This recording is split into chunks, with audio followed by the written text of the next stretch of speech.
Good afternoon, guys. One day closer to the spring game. I thought we got out of today's practice healthy, so I know. I think as of right now, we would go forward with our normal spring game format, which is exciting, and I think we'll be able to do that.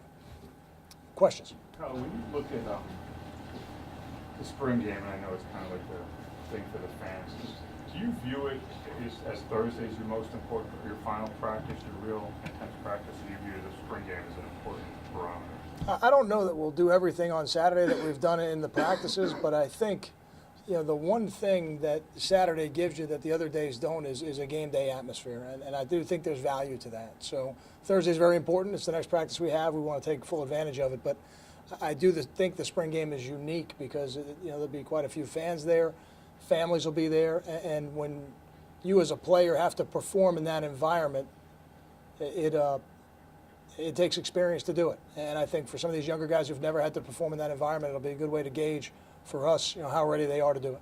Have you decided how you're going to split the teams? Will it be, one offense versus the one's offense versus the one's defense? Will Delmonte and Nova be quarterbacks for opposite teams? I have not. We have not looked into the details of it yet, but it will be two different teams, scarlet and white, and we'll probably decide after Thursday's practice how we'll divide them up. How involved do you see yourself being on Saturday, or will you kind of let the coordinators do it so you can meet with recruits? I'm going to be a little more involved. I'm going to meet with recruits before and afterwards, but I'll be a little more involved than I have been the first 2 years. I'll be down there on the field this year. How come? I think I want to control the scrimmage. I want to blow the whistles on the quarterback. Sometimes, we'll have Big Ten officials here, and when you put them in a situation where they have to decide if it's a sack or not a sack, there'll be certain plays I want to let go a little bit longer, or maybe it would have been a sack, but I want to see, some of the skill players play a little bit. So, I can control, I think, the pace and the tempo of everything better if I'm down there. Where's the offensive line depth at? Are you concerned with that? I'm definitely concerned with it. I don't think we have enough of it. I think we're a lot closer now than we were at the beginning of spring. Guys like Derek Nelson, J.J. Denman, Ryan Brody, Brian Leone, these guys are coming on for us, but we're still in a situation where we've got 5 guys on our roster. They won't all play in the spring game, but 5 on our roster who've played, and a lot of guys who are trying to get the opportunity to play. So I think we've made progress, but I don't. That'll be another focal point as we enter fall camp as well. Are you satisfied with the first 7? I know you always have 2 guys you like to go in. Is that closer to being settled, maybe? No, I don't think so. I don't think so. I think we've still got a lot of work to do up front. Kyle, what kind of knowledge has Mitch Browning brought to program for what you guys are trying to do, becoming a more consistent running football team and then going to the Big Ten? Yeah, I think he's been very valuable to the offense. I do think we've made progress.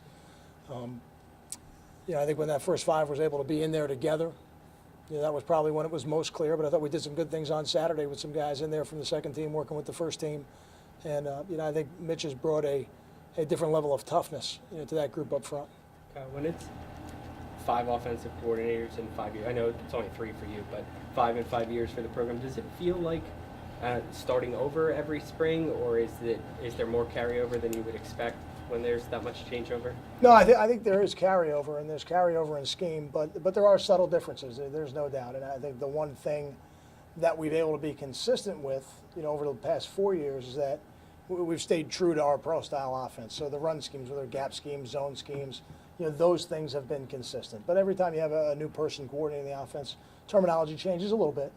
And I think the players have done a good job this spring adapting to it, and I think that's why we've been able to be a little more productive offensively as we've gone on. You obviously landed a big offensive coordinator, but you were an assistant coach for a long time. Do assistant coaches pay attention to that? Like, when you were hiring someone, was anybody concerned that there's been that much changeover at offensive coordinator or any position really, I guess? No, I think, you look around the country as an assistant coach or a position coach, and I think you see change on a lot of staffs. So for us in the profession, we're used to working with different people and different groups of people, and as a coach, once you've worked in a couple different systems, there's really only so many that you're going to work in. But for the players, it does take a little bit longer. It's not what they do 24 hours a day like it is what we do as coaches.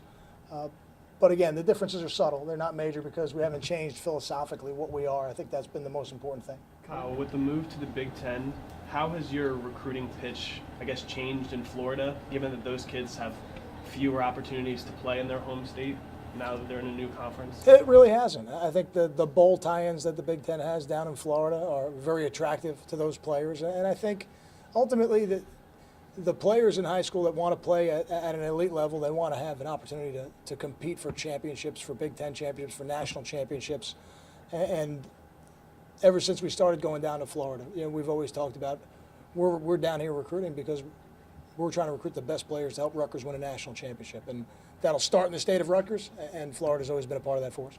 What have you seen from Joe Roth this spring, and is he like established as the guy you feel going forward? He's the guy on our roster right now, who would be the number one if we had to play today. I don't know that I'd be ready to name him the number one for the starting game just yet. But I think Joe's had a good spring. But we're going to evaluate it in its entirety, at the end and look at the averages. He's not seeing a lot of live blocks with the intensity that you see on game day, so there's a little bit of an unknown commodity there. But I do think he's had a good spring. When you look at spring practice and you come into it and you're unsure if certain kids will be able to play in the fall, have any of them shown you enough already that say, yeah, we're going to be able to count on this person on the 2 deep in the fall?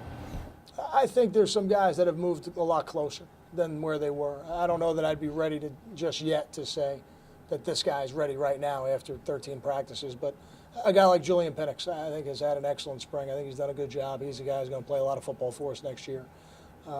But I think he's going to need training camp to be ready to do that. So I don't know that I'd say he's ready today. The same thing with a guy like Derek Nelson and J.J. Denman. I think we're going to need him next year. And would I say that they're ready today? No. That's why the summer program and the training camp, why those things are so critical.